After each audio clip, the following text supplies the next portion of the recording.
Ingredients for the ideal autumn Vermont getaway.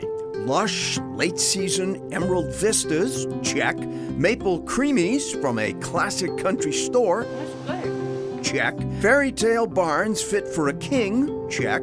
All bathed in color, loads and loads of color. Now, throw in the requisite wildlife encounter. We make 200,000 plus bears per year. A dash of farm-brewed butter coffee. Everything is better with butter. And a sprinkling of other puzzlements and curiosities, just to make sure you're paying attention. What do you mean? There's a boat in the grass. What's the Ticonderoga doing here? Care to hop aboard? Tonight, we're exploring the main streets and back roads of Shelburne, Vermont. This is Chronicle on WCVB Channel 5.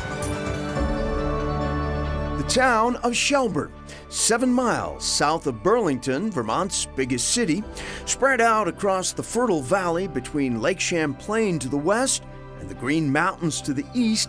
Agriculture is king here, and every king needs a castle. It's one of those places that when people first come to visit Shelburne Farms, they remember that moment of driving onto the campus, of seeing the majestic farm barn here. Shelburne Farms, a 1,400-acre working farm celebrating its 50th anniversary as an educational nonprofit. Students and educators from around the country come to the farm to learn about sustainable agriculture. The more people understand nature and connect with it and understand where your food comes from, the more they care. Robert Turnow is Chief Advancement Officer for Shelburne Farms, once the private estate of William Seward Webb and his wife, Eliza Vanderbilt Webb. Today, their lakeside mansion is a luxury inn, but visitors are welcome to explore the 10 miles of walking trails that wind through the fields and forest land laid out by Frederick Law Olmsted.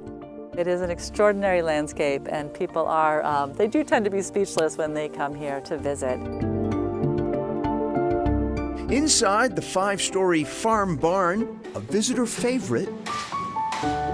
So every year we make about 170,000 pounds of cheese, which sounds like a ton. In the grand scheme of things, we're actually a small cheese maker. Shelburne Farms' popular cheddar cheese starts with raw milk from the farm's herd of grass-fed brown Swiss cows. Head cheesemaker, Helen Cowan. Cheddar is kind of a quintessential American cheese, and it's really fun and exciting to be part of making something that I've been having since before I really knew what food was. As for the long view, there's no better perspective than the one coming from Rick Bissett's tractor seat. Every day that I get to come here to work, no matter what the weather, it's a good day. Bissett has worked at Shelburne Farms his entire life. In fact, he grew up in a house on the farm. Like his father before him, he worked for the Webb family before they turned the farm into a nonprofit. And thank God the Webb family had the vision to save this. This could be all condos. A self-admittedly distracted and indifferent student as a kid, Bissett has found an unlikely outlet for his gratitude. He's become a poet. I can't spell, so what am I doing writing a book, right?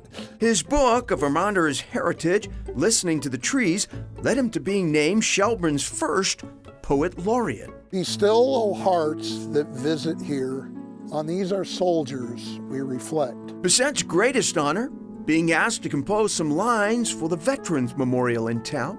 Remember them, their sacrifice, come with gratitude and respect. But to get your words on a piece of granite and you're not lying under it, it's pretty cool. Of course, it's all of a piece with Rick Bissett's joy of living. Gratitude grounded in this special place that his heart calls home, Shelburne Farms. Look around you. This is all a gift. It's all a gift. And we just get to share it. It's not just a farm, it's an experience.